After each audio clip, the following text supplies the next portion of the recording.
Bonjour Afrique, bonjour humanité. Il est 11h15 ce jeudi 13 février. Bon, je ne vais pas trop parler parce que tant que c'est moi qui parle, on peut dire que ce sont les opinions de Konaré, donc ça ne vaut rien. Comme je vous ai dit, je ne suis leader de personne. Je suis seulement un Africain qui essaie de faire sa part dans ce combat de libération de l'Afrique et non seulement de l'Afrique. Écoutons ici la voix d'une de nos sœurs, d'une digne femme africaine, la voix d'un député belge, je dis bien d'un député belge, voilà pourquoi quand j'interviens, j'ouvre toujours une parenthèse pour dire qu'il faut que nous comprenions que ce n'est pas une guerre entre blancs et noirs, entre noirs et arabes, entre blancs et arabes, non. C'est une guerre d'une élite satanique, d'un paradigme criminel qui a été mis sur pied à la fin de la Seconde Guerre mondiale pour piller, dominer tout le peuple, et surtout nous Africains, nous tenir dans un état d'esclavage perpétuel. Écoutons ensemble. Le Rwanda envahit le Congo, et nous, en tant qu'Union européenne, nous envoyons encore des armes au Rwanda. Le Rwanda vole les ressources congolaises, et nous, on va faire un accord avec le Rwanda pour acheter ces matières premières des Congolais qui ont été volées. Parce que c'est ce qui se passe. La Commission européenne a été faire cet accord avec le Rwanda, et qu'est-ce qui s'est fait 2 mois après? Le M23, ce mouvement rebelle soutenu par le Rwanda, a été conquérir la plus importante mine de coltan au Congo pour, en contrebande, voler ses ressources et les mettre sur les marchés internationaux. Donc en fait, la Commission européenne a de quelque sorte offert son feu vert aux Rwandais pour envahir le Congo. L'Europe se trouve en d'autres mots du côté de l'agresseur. Et tout ça pour les profits des multinationales sur les corps des Congolais. Alors pillage, destruction, des millions de morts entre-temps, il faut que ça cesse.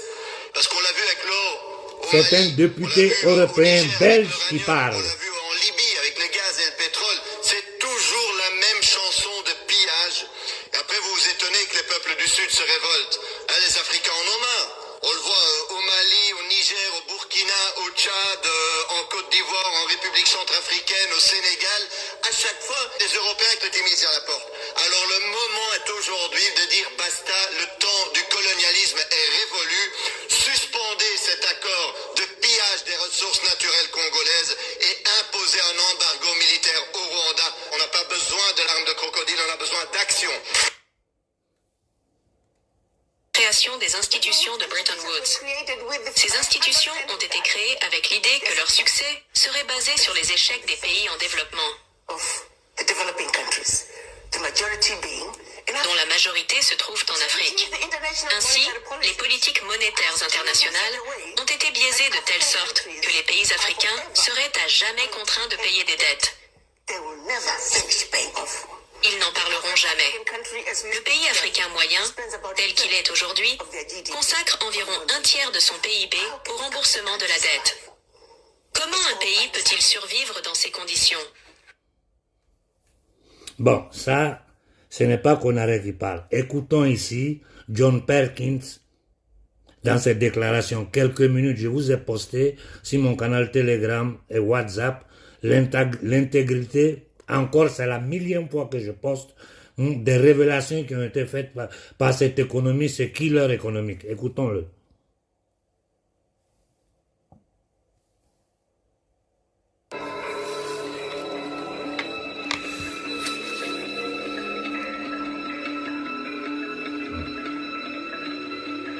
Nous, assassins économiques, sommes les réels responsables dans la création du premier véritable empire global.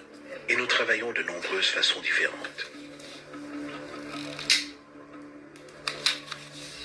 Mais peut-être que la façon la plus commune est que nous identifions un pays détenant des ressources, comme le pétrole. Alors nous arrangeons un énorme prêt pour ce pays auprès de la Banque mondiale ou l'une de ses organisations sœurs. Mais l'argent ne va jamais réellement au pays. À la place, il est utilisé par nos grosses corporations pour construire des projets d'infrastructure dans ce pays. Centrales énergétiques, parcs industriels, ports, des choses qui profitent à quelques personnes riches de ce pays en plus de nos grosses corporations. Mais certainement pas à la majorité des gens du tout. Dans tous les cas, les gens, dans l'ensemble du pays, conservent une dette énorme. C'est tellement une grosse dette qu'ils ne peuvent payer. Et cela fait partie du plan.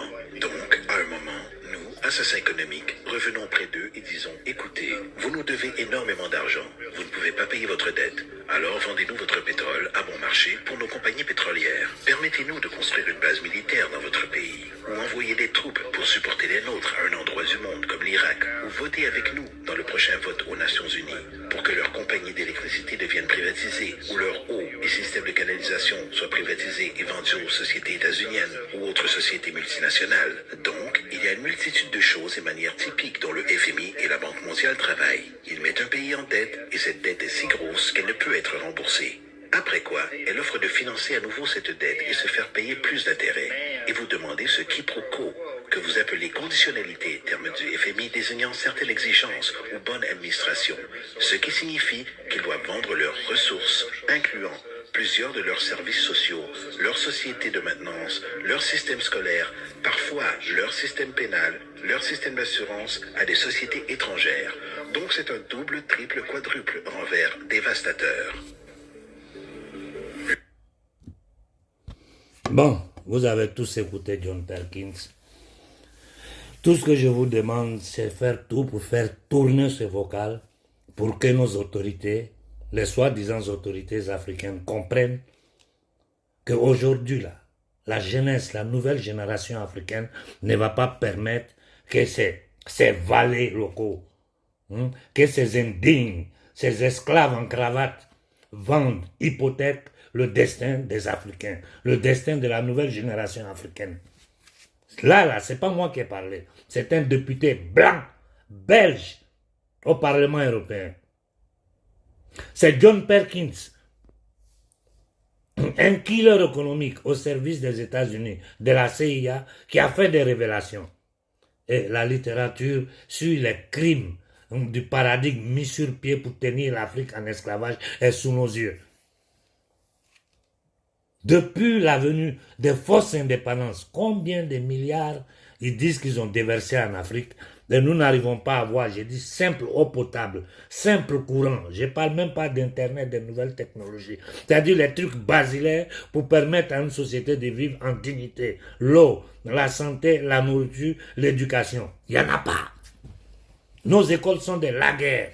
Comme John Perkins a dit, si on construit quelques infrastructures, c'est pour les intérêts des multinationales européennes, c'est-à-dire occidentales, et les intérêts d'une petite minorité, 0,001% d'Africains, voleurs corrompus, laquelle que nous appelons présidents, dirigeants africains. Bon, devant toute cette vérité que nous sommes en train de voir là, je vous ai posté ce matin des documents officiels de la Banque mondiale, du Fonds monétaire international, de l'USAID que Trump a à peine fermé, parce que tout le monde sait ce qu'ils font dans le monde. Ce n'est pas nous qui disons, ce sont les documents officiels de ces institutions de Bretton Woods, ces associations de criminels. Allez voir les rapports qu'ils ont faits sur le Mali, le FMI, la Banque mondiale, l'USAID. Et je viens d'apprendre, ça dit tout le monde est choqué, pendant que ceux mêmes qui ont créé l'OMS là, disent qu'ils sortent de ça. Les États-Unis, le Kenya est sorti, j'apprends que c'est maintenant le Mali tisse des accords avec l'Organisation mondiale de la santé. J'ouvre la parenthèse pour dire au frère Nestor qu'il sache, de génération consciente, qu'il sache qu'il a le soutien de tous les sérieux panafricains. D'ailleurs, je dirais qu'il a le soutien de toute l'humanité, parce que toute l'humanité sait qu'aujourd'hui, l'OMS est une organisation criminelle, une organisation qui a pour vocation aujourd'hui, tout ça piloté par les Nations Unies, d'une dépopulation totale. Donc leur plan, là, quel que soit ce qu'ils vont vous expliquer, c'est faux. Leur plan, c'est dépopuler l'Afrique. Et ce n'est même pas moi qui le dis. Tant que je vais vous sortir dans ma prochaine intervention des déclarations claires faites par des officiels américains et européens, si c'est que l'OMS est en train de combiner comme crime dans le monde. Et c'est maintenant, le Mali va signer des accords avec l'OMS. Le Mali va prendre l'argent à la Banque mondiale, le Fonds monétaire international. Au Burkina, on place au ministère de la Santé un pion de ces gens-là. Mais j'ai confiance au capitaine Ibrahim Traoré. Il va nettoyer ça. Le capitaine va nettoyer ça. Parce qu'il ne peut pas laisser. Ce n'est pas possible. Le capitaine ne peut pas accepter ça. Sur ça, je n'ai aucun doute. Hier, le frère Nestor m'a envoyé le curriculum de cet individu. Je vous ai posté. Et quand vous faites la conférence, envoyez-nous ça rapidement pour que nous la faisons tourner. Partout en Afrique où l'OMS va se présenter, refusez. Ils ont un plan clair, c'est la dépopulation. Les messages que je vous ai fait écouter maintenant, là, ça ne vous suffit pas pour comprendre ça. À nos frères du Congo, ce soir, je vais discuter avec certains frères de Ouazalendo sur le terrain. Je vais discuter avec certains de mes amis de la diaspora congolaise qui savent ce qui se passe exactement. Je vais discuter avec certaines personnes au Congo. Et puis après, nous allons voir, parce que vraiment, il est temps de passer à l'action. Vous-même, vous voyez que maintenant, c'est l'OTAN qui veut intervenir directement au Congo. C'est l'OTAN qui se prépare à intervenir directement au Congo. Et nous-mêmes, nous voyons ce qui est la classe politique congolaise. Nous savons la vérité sur tout ce qui est en train de se passer. On nous reste une chose à faire au Congo. Une seule chose. Surtout à Kinshasa. C'est la capitale du Congo. Vous êtes entre 20 et 30 millions de personnes. Je vous en prie, je vous supplie. Faites-le pour vos enfants. Levez-vous les prochains jours, encerclez l'ambassade de la France, de la Grande-Bretagne et des États-Unis. Bloquez tous les passages. Si la police arrive là, ils sont combien? Vous êtes combien de millions? Tabassez-les. Parce que si les policiers ne sont pas conscients que ce que vous êtes en train de faire, c'est pour eux, c'est pour leurs enfants, tabassez-les. Et je vous en prie, je ne veux pas rentrer dans les détails, je vais le faire les prochains jours pour vous faire l'historique de Tshisekedi. Où il est passé, les accords qu'il a fait aux États-Unis, en Allemagne, un peu. Les gens qui l'ont accompagné, ce sont eux qui me donnent toutes ces informations. Ce sont les informations que j'ai depuis longtemps. Sa feuille de route avec l'Ouganda, le Rwanda, tout ça là, ces accords secrets avec la CIA, quand vous attendez USAID là, c'est CIA. Il n'y a même pas longtemps, ils ont commencé à financer massivement le Congo. Quelque chose s'est passé, voilà pourquoi ils ont attaqué le Congo. C'est parce que Tshisekedi commence à résister. Parce que Tshisekedi lui-même, il sait. S'il s'amuse avec ça, c'est pas lui, c'est sa famille, sa descendance qui vont périr parce que les Congolais ne vont pas pardonner ça. Et qu'il sache une chose, quels que soient les accords qu'il a pris avec eux avant, là, moi je le dis, c'est valable pour Tshisekedi, c'est valable pour Koïta, c'est valable pour n'importe quel dirigeant africain. Vous avez trahi. Vous êtes en train de trahir. Tout le monde voit.